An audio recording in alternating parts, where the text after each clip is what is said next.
ब्रह्मा हमरा के दीर्घायु लिख देले बाड़े। अगर यमदूत भी हमरा के लेवे आई तो ओकरा खाली हाथे वापस जाए पड़ी। तो तू का कर लेबू?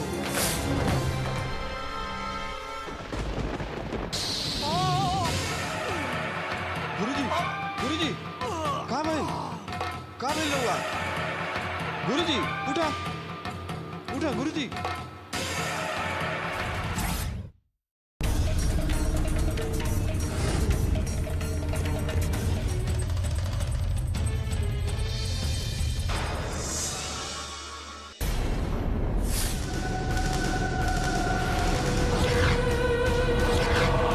चक्र प्राप्त करे के शक्ति रउए देले बानी, ओकरा बाद भी हम श्री चक्र प्राप्त ना करी तो ओकर का फायदा?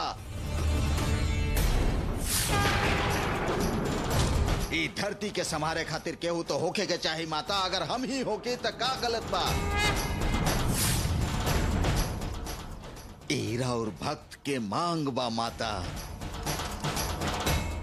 हमरा पर अनुग्रह करी, आशीर्वाद दी माता, आशीर्वाद दी।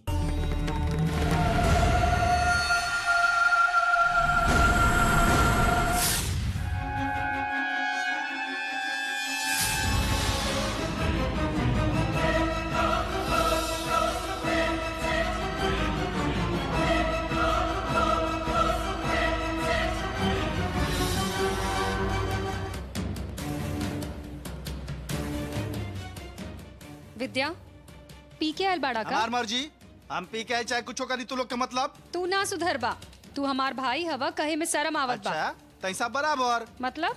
सही कह रहल बानी। तू हमार बड़ बहन हऊ, लेकिन तहरा के दीदी कहे में हमारा बहुत शर्म आ रहल बा।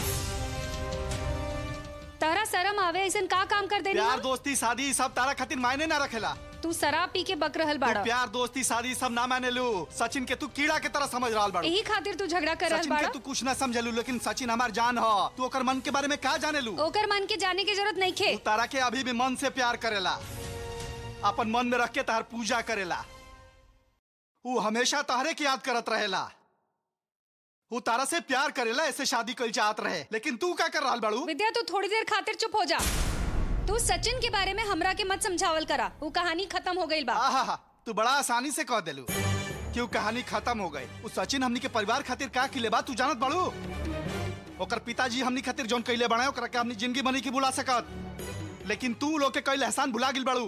तू ये सब सोच के खराब लगता। जौन तू कइलू एकदम नीच बा। हम कौन सा नीच काम कइले बानी बतावा? जवाब दा विद्या। अपन मुंह से बोल नहीं पा रहल। उस सचिन के आयु कम बा ई सोच के तू ओकरा से ठीक भइल शादी तोड़ देलू। तू ओकरा के धोखा देले बाड़ू। जीवन में सुखी रहे खातिर का चाही तू जानत बाड़ू। जब एगो इंसान शादी करेला तो जे ओकरा से प्यार करेला ओकरा से शादी करे तो इंसान जिंदगी भर खुश रही। जीवन साथी प्यार करे वाला होखे तो जीवन सफल। ओकरा से ज्यादा प्यार करे वाला कहाँ मिली? तू स्वार्थी हो गिल बाड़ू। सचिन ज्यादा दिन जिंदा न रही सोच के तू ओकरा के दूध में से माछी लेखा उठा के फेंक देलू। सही कहलू का? अपन मन में जोन सास छुपा के रखले बाड़ू उ सबे के बता दा। विद्या तू गलत बात मत करा, हद में रहा, तनी सोच के बात करा। हाँ, तू भगवान के नाम माने लू तब वो तेरा कौन बात के घमंड बा? तू दीर्घायु बन के पैदा भइल बाड़ू, ई सोच कैसन कर रहल बाड़ू का? अगर तू कम उम्र में मरे वाला हो तू और तहार जल्दी मौत होके वाला हो कि तब का कहल तो सुंदरी से तोरा शर्म नहीं आवत? नालायक कहा के हमरा शर्म आवत। चल भाग यहां से, आगे से बात कर तो बात सुन। एकरा के मारे से कोनो फायदा नहीं खे, ई त पी के आइल बा। हमेशा अपन परिवार के बेइज्जती करत रहेला। जब देखा तब समस्या लेके आ जाला। शराब पी के बिगड़ रहल बा। शर्म नहीं आवत? तू हर रोज शराब पी के झगड़ा काहे करेला? हां बोला। देखा अगर बस करे, हमार बात सच बा, लेकिन रउआ लोग समझ नहीं पा रहल। रउआ के अपन पिता काहे में हमरा शर्म आ रहल बा? विद्या हम तहरा आगे हाथ जोड़तानी, भगवान खातिर चुप हो जा। सुंदरी के अंदर ले जा। हम नहीं की जाए वाला। हमार बात पूरा भइले बिना हम ना जाइब। तू कोनो लायक नहीं कहे, धरती पर बोझ बड़ा। तेरे परिवार के बड़ बड़ा तो इतना गंदा इंसान बड़ा, अपन पत्नी छोड़ के दूसरा साथे गांव घूमेला। रुक जा, हमार बात सुना। रुक जा ललिता। पता ना केकर नजर लग गेल बा ई परिवार के। सब कोई आपस में मारपीट कर रहल बा। अब ई सब हमरा से देखल नहीं खेजात। हम तो एकदम हार गइल बानी के कितना दिन जी धरती पर का पता। सब लोग अपना अपना हिसाब से रहा। आज से हम केहू के कुछ भी ना कहब। अगर आज हमनी के एकरा के ना रोकब ना जी तो कल हमनी के गर्दन पे तलवार रख दी। होखे दा, ऐसा नहीं होखे दा। हमार किस्मत में यह सब भोगे के लिखल बा तो हम का कर सकत बानी, भुगते के ही पड़ी। सबके अपना अपना हिसाब से जिए में खुशी बा तो जिए, तो ओकरा में हम कुछ नहीं की कर सकत। अगर हमार बेटा के हमार बेइज्जती करके ही खुशी मिली तो ओकरा करे तो उहे सब हम सब सह ले। रउआ ऐसन काहे कहतानी? अपन मन के दुखी मत करी, शांत हो जाई जी। ना ललिता, एकर बात सही बा। हम कोनो लायक ही नहीं की। हम बच्चा लोग खातिर का कहनी। हम तो ई दोनों के पढ़ा भी नहीं की पहले, इन लोग के भविष्य नहीं की बना पहले। ई खुद के अपन बिजनेस शुरू कई चलस तो हमें कर कोनो मदद भी तो ना कर पैनी। हमरा मरला के बाद ई लोग खातिर कोनो जायदाद भी तो नहीं की बना पहले। इत लड़की बिया, एकर उम्र बढ़ रहा बा, एकर शादी भी करावे के क्षमता नहीं के हमरा में। ऐसा पिता के कौन औलाद इज्जत करी? माता हमरा के बुला भी नहीं खेले। सच में हमें धरती के बोझ बन गई बानी। देखी जी, भगवान खातिर रउआ दुखी मत होई। हम रउआ से विनती करतनी शांत हो जाई। हम एकरा से बात करतनी। रहे दे ललिता, तू कुछ बात मत करा। अब वो बड़ हो गई बा, वो सब कुछ जानत बा। पहले से लगाम लगावे के कारण ही आज हमारा ऐसा हालत हो गई बा ललिता। अभी जौन भी हमरा कही तो सुनब हमार नसीब बन गई बा। बेटा से लानत सुने के ही हमरा वरदान मिलल बा। रवई वरदान ना का मिलल बा, धीरे धीरे पता चली।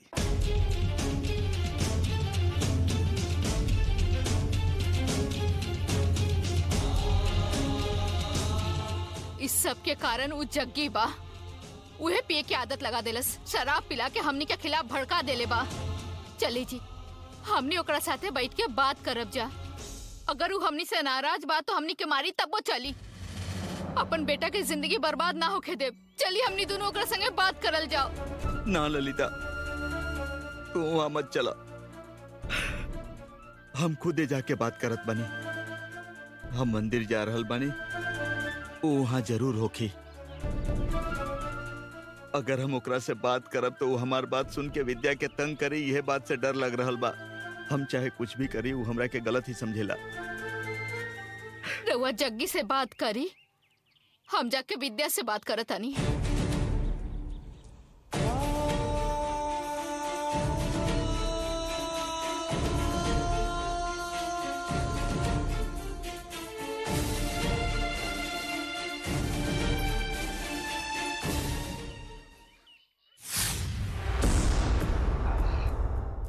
जग्गी, लड़ाई लगवावे में तोहरा से बड़ कोई नहीं है। अगर एमे कोनो मेडल मिले के रही तो तोहरा राष्ट्रीय पुरस्कार मिली। अरे जायदा पंचम, हमरा नेशनल अवार्ड देबा तो देल अवार्ड वापस मांगे खातिर फिर आ जीबा। ना तो जेकरा ना मिलल बा उ जाके केस कर दी।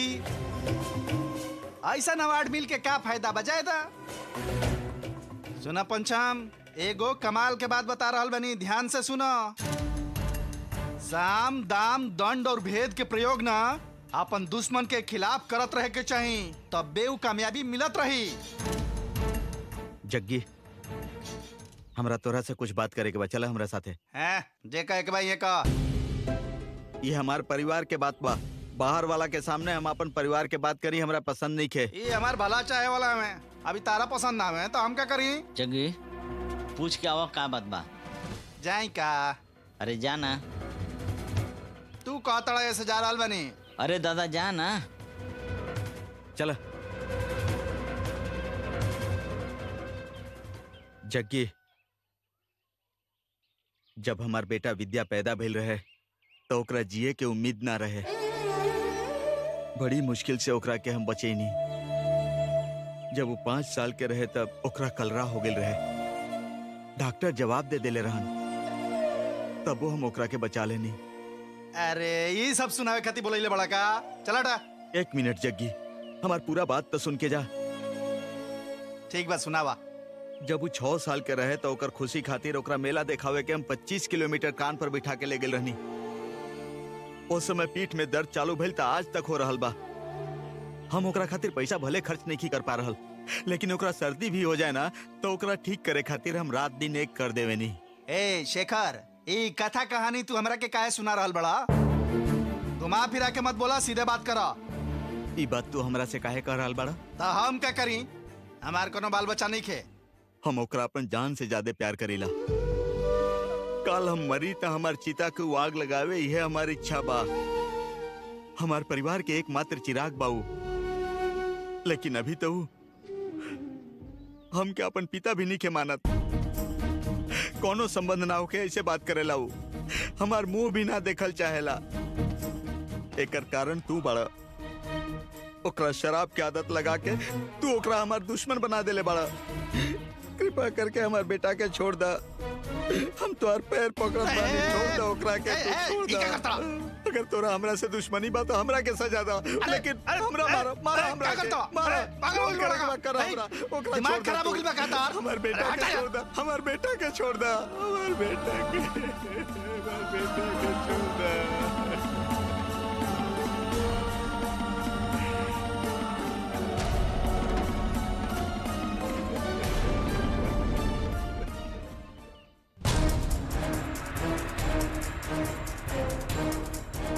माँ, माँ,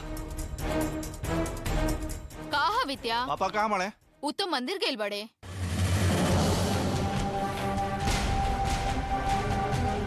विद्या, विद्या, रुक जा बेटा। पैसा लेके तू अपन पिताजी से मिले कहाँ जाता रहा? हमार बात सुना, रुका विद्या। विद्या रुक जा, हमार बात माना। विद्या रुका, विद्या हमार बात तो सुना। छोड़ा माँ।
तहार जन्म के रहस्य हम जानता नहीं। तू श्री चक्र के रक्षा करे खातिर पैदा भइल बाड़ू।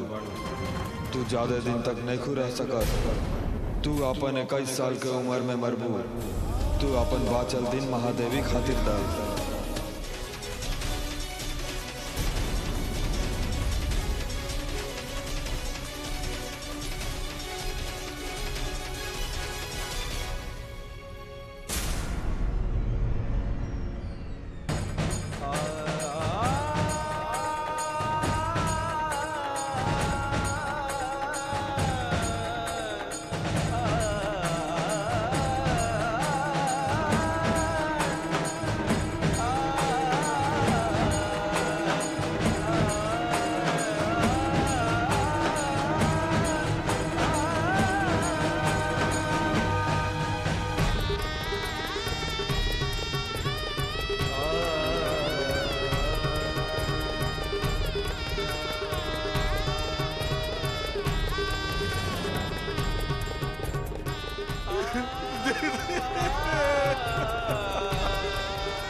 तोरा में अचानक ऐसन बदलाव कैसे हो गई?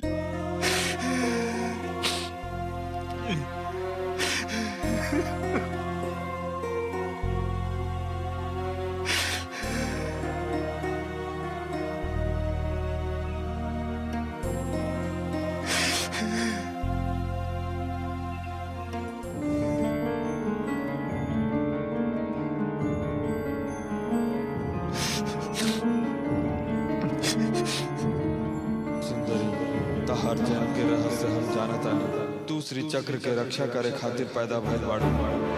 तू बहुत दिन तक नहीं जी सकत। तू अपन 21 साल के उम्र में मरबू। तू अपन बाचल दिन महादेवी खातिर दा।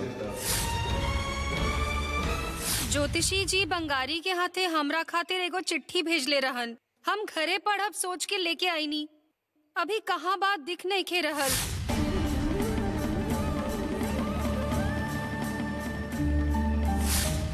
शेखर, शेखर एक मिनट। सुंदरी के देवे खातिर हम बंगारी से एगो चिट्ठी लिख के भेजले रही, लेकिन वो चिट्ठी ओकरा हाथ मत लगे दिहा।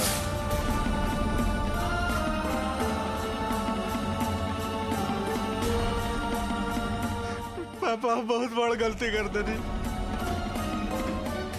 बहुत बड़ गलती।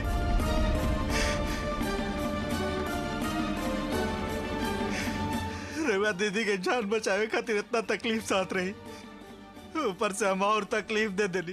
रेवा के बहुत तंग कैली पिताजी।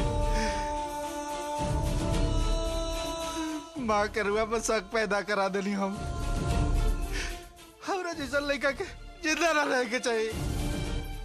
मार दी पापा,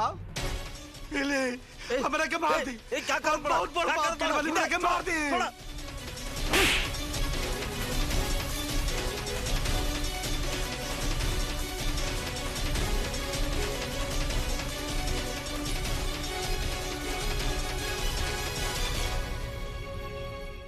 मरे के बाद मत करा तू।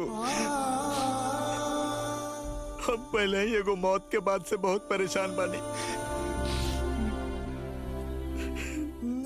सुंदरी के खो दिला के बाद हम का करब ये सोच के दुखी बानी।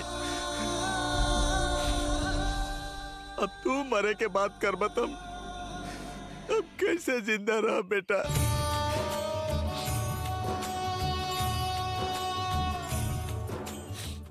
अब तो सुधर गईला तब हम खुश बानी।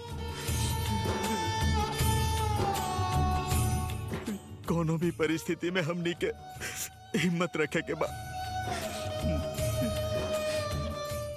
तोरा कोनो भी हालत में मौत के बात नहीं के करे के बेटा।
रहुआ के हई बाकी वसूल करे आइल बानी। कैसन वसूली? हम जाना तनी तारा याद ना होखी, लेकिन हम नहीं भुला सकत। रहुआ का नहीं भुला सकत? श्रीमती के बात मनबू कहले रहू ना तू। पहले रहुआ ये शादी से हमरा के बचाई, फिर रहुआ जॉन का हम मानब। बचैला के बाद तू बात से ना पलटबू ना। हमार माँ के कसम, रहुआ जे भी कहब हम ओकरा के जरूर मानब। ऊ बात त श्रीमती जी और हमरा बीच के बा, लेकिन उनकर और राउर का संबंध बा? संबंध बा। श्रीमती माँ के तरफ से हम आइल बानी। उनका के देहल वादा के बारे में पूछे आइल बानी। शादी होके से रोकी कह के ओ दिन श्रीमती माँ से मंगले रहू ना। उ तहर इच्छा के अनुसार तहार मदद कैली, तहरा के बचैली और शादी भी रुक गई। हमार इच्छा ना रही, शादी अपने आप रुक गई। इमे श्रीमती जी का कैली? तहार मन में शादी अपने आप रुक गई ई होके खातिर श्रीमती ही कैले रही। उनका अलावा केहू और ई काम नहीं कर सकत। रहे दा, उस सब बात के छोड़ा। तहरा के वो काम करे के होखी। कौन काम होके के चाहिए? आपन गुस्सा भुला के उमा के तरह के दिल से माने के होखी। पूरा भक्ति से उनकर चरण छुए के होखी। ऊ माँ के तह के अपना आप के पूरा तरह से समर्पित करे के होखी। दुश्मन है यू। हम अपन जान दे देब, लेकिन हम ये सब काम कब्बो नहीं कर सकत। पहले तो के अपन दिल और दिमाग से नफरत के बात निकाल के ई काम करही के पड़ी। एमे तहरे भलाई बा और ऐसे तार उद्धार होखी। अगर ना कहीं नहीं था? अगर तू ऐसा ना कर लू ना तो महादेवी आजस तब्बो तहार नाश होके से केहू नहीं के बचा सकत। वो पत्थर की तरह बैठल बाड़ी हमरा खातिर समस्या बन गई बाड़ी। पत्थर के रूप में महादेवी से हमनी के केहू बचावे, हम ता ई चाहत बानी। ता ऊ आके हमरा के बचाई है? कैसन बात कर रहल बानी?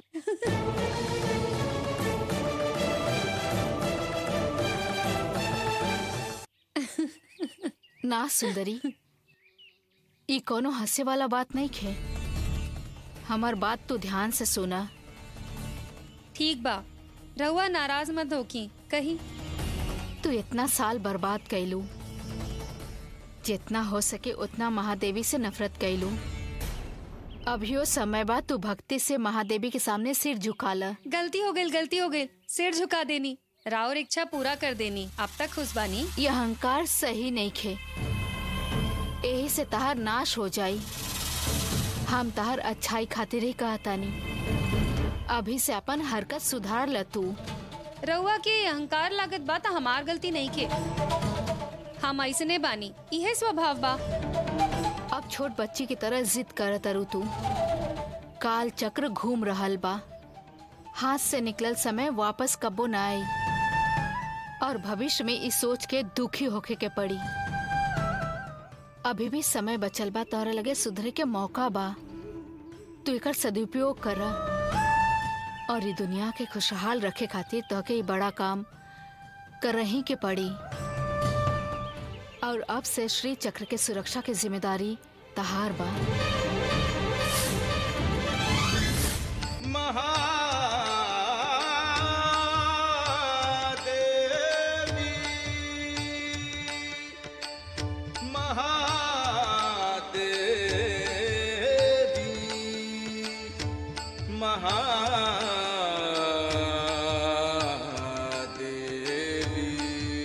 और तू ये कर रक्षा कर बो, ये बात पहले से तय बा। ओ, ऐसन बात है का? श्री चक्र के बचावे वाली हम है का?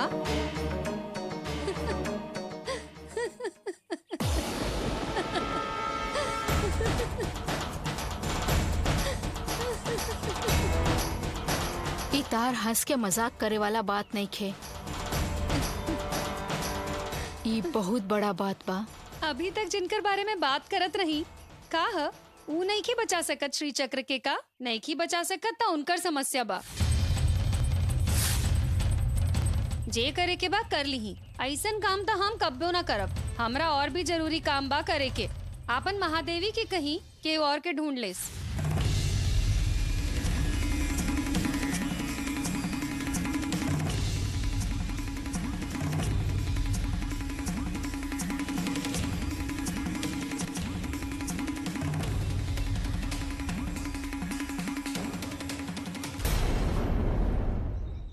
गुरुजी, ई का हो गई?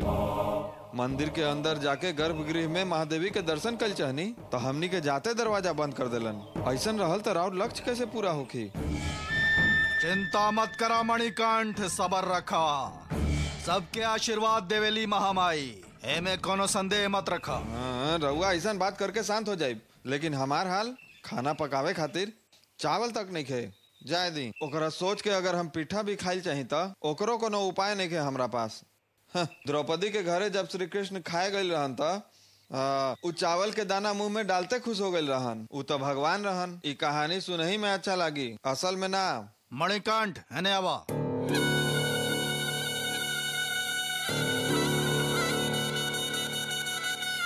हाँ बोली गुरुजी। वहाँ एगो घर दिख रहा बता रहा, वहाँ जाके खड़ा हो जा। काहे? हमरा के भिखारी बनावल चाहता नी का? तारा कुछ करे के जरूरत नहीं खे। वो घर में रहे वाला लोग तारा जौन चाही खुदे ला के दी हैं। ऐसन बा, आज हमार खाए के जुगाड़ हो गइल बा। पेट के कभी चिंता ना करे के चाही मणिकंठ। हमनी के जौन करे वाला काम बा, वो काम के बारे में सोचे के चाही। ठीक बा गुरुजी, आज रात के पूजा खातिर जरूरत के चीज नहीं के इहे सोचत रही, कहीं तो उहो दे दी का? तारा उनकर घर से जे भी खाए के मिले वो खा के दक्षिण दिशा में 800 फीट आगे चल जिया। वहाँ एगो आदमी के सूते जैसन जगह मिली तारा। तारा वहाँ गईला पर हमार पूजा खातिर जे कुछ भी सामान चाहे वो सब मिल जाए। वो लेके सीधा यहाँ आ जिया। गुरुजी, हमार पेट के जुगाड़ हो गई। पहले पेट पूजा, बाद में भगवान के पूजा।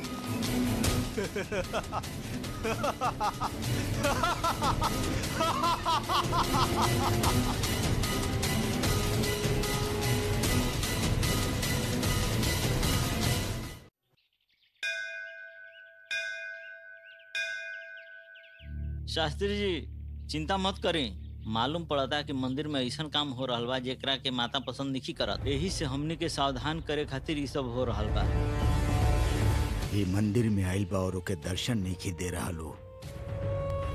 ये महादेवी के दर्शन करे खातिर बिना खाना खैले दर्शन करे खातिर इंतजार करत बा। दर्शन के लिए बिना अन्न के एक दाना ना खाई संकल्प के लिए बा। बेचारे कितना दूर दूर से आइल बाड़े सब लोग। अगर ये बात हमने उनका से कह देनी तो हमनी के मंदिर के बेइज्जती हो जाई। काल बहुत बड़ा समस्या हो जाई। हमनी के मंदिर बंद करे के पड़ी। ये सब बहुत साल पहले भइल रहे, अभियो हो रहा बा। अभी हमनी के बहुत सावधान रहे के चाहिए। उत्सव के समय नजदीक आ रहल बा। श्री चक्र उद्भव करावे खातिर उत्सव करावे के समय आ गई।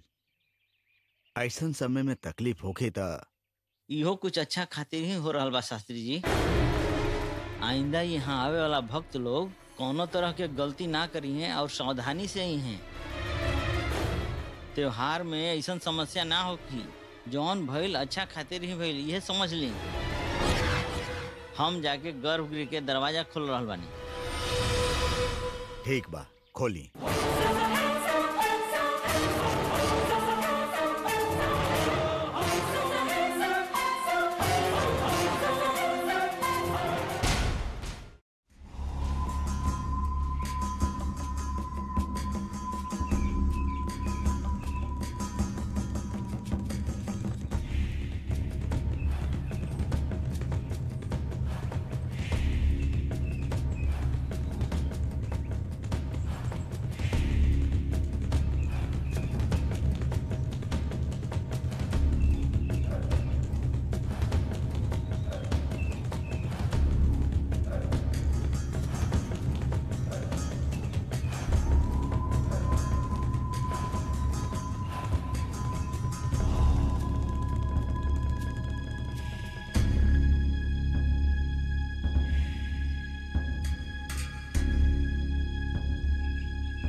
आज का भइल रहुआ सभे के?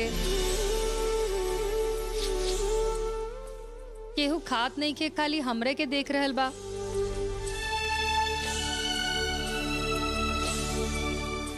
सुंदरी, तोरा अपन पिताजी पर प्यार और विश्वास बा ना? तो हम तोरा से जौन कहब उ बात पर तू भरोसा कर लेबू। अब का भइल पापा? रहुआ घुमा फिरा के काहे बोल रहल बानी? रहुआ का भइल बा? रहुआ हमार प्यारा पापा हई। हमार खातिर, हमार खुशी खातिर रहुआ बहुत कुछ कइले बानी। तो फिर एक बार और हम जैसे कहा वैसे करबू का? तू करबू ना? हाँ पापा। तो आज के बाद तू महादेवी के डटिया मत, उनकर भक्ति भाव से पूजा करिया, उनका से नफरत और गुस्सा मत करिया। हाँ सुंदरी बेटी, माँ के पूजा भक्ति से करे के चाहिए। जब तू दुर्गा सप्ताह कैले रहू तो बहुत अच्छा लागल।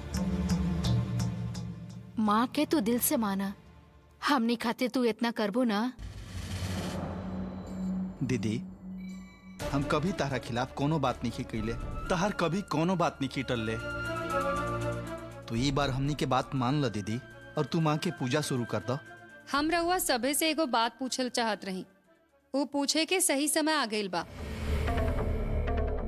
रहुआ सब ये बात जानत बानी, लेकिन ओकरा के माने के तैयार नहीं की। लेकिन आज अगर हम वो बात ना कर पाई तो आगे भी ना कर पाई। हाँ बोला बेटी, कौन बात बा? कहा बेटी? हम कभी भी रहुआ लोग से ई चाही ऊ चाही नहीं की मंगले, लेकिन हम आज जरूर मांगब। रहुआ सब लोग अंधविश्वास से माँ के पूजा करेनी, लेकिन आज से अभी से पूजा ना करब। रहुआ आज से पूजा बंद कर दी।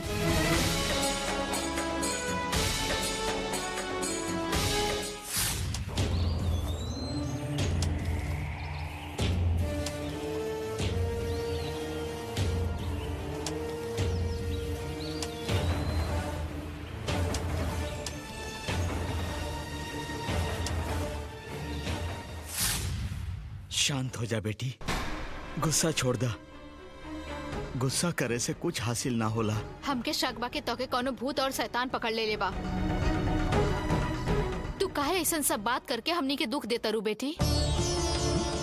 दीदी, नफरत से कुछ हासिल ना हो खेला, प्यार और भक्ति में ही सब कुछ बा।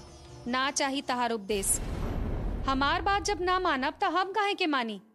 काहे सब लोग मिल के हमरा के तंग करतानी? वो राक्षसी रउआ के पकड़ के रख ले बाड़ी। काहे सब लोग मिल के हमरा के तंग करतानी? वो राक्षसी रउआ के पकड़ के रख ले बाड़ी।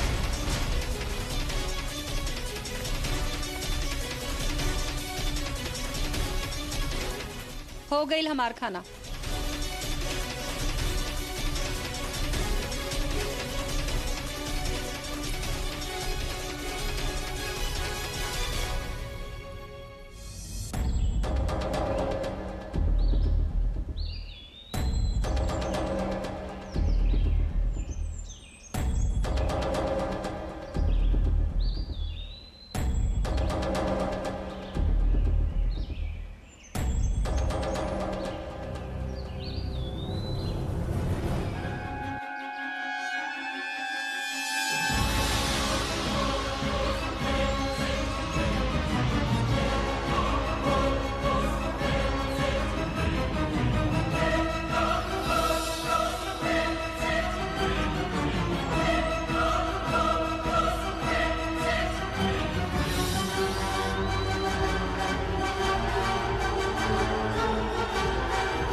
माँ, ये तो केहू के बात नहीं की सुनत।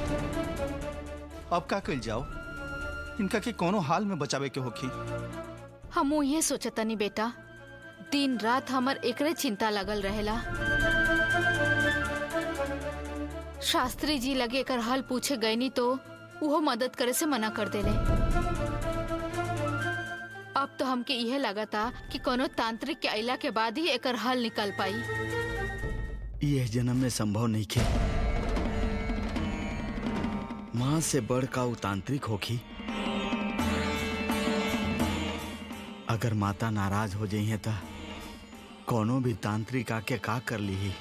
खास करके तांत्रिक जब बहुत साल से तपस्या कैले होखी, नाराज भइल माँ के शांत कर सकस ऐसन शक्ति उनका पास होखे के चाहिए। हाँ जरूर होखी। हमारे गो दोस्त के गाय हमेशा बीमार रहत रहे, तांत्रिक से पूजा करवैला पर एकदम ठीक हो गईल और फिर कबो बीमार ना पड़ल। माँ तंत्र मंत्र से सब कुछ सही हो सकेला। हाँ हमने के वो कोशिश करके देखल जाओ। हमके लगा था कुछ न कुछ जरूर होखी। इस तांत्रिक पूजा के बारे में रउआ पंडित जी से पूछ के आई। हाँ पापा रुआ मना मत करी।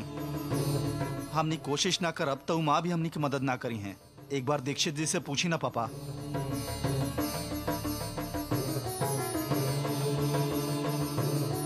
ठीक बा, इहो हम दीक्षित जी से पूछ लेत पानी। माता त्रिपुर सुंदरी रउए रास्ता दिखाई माँ।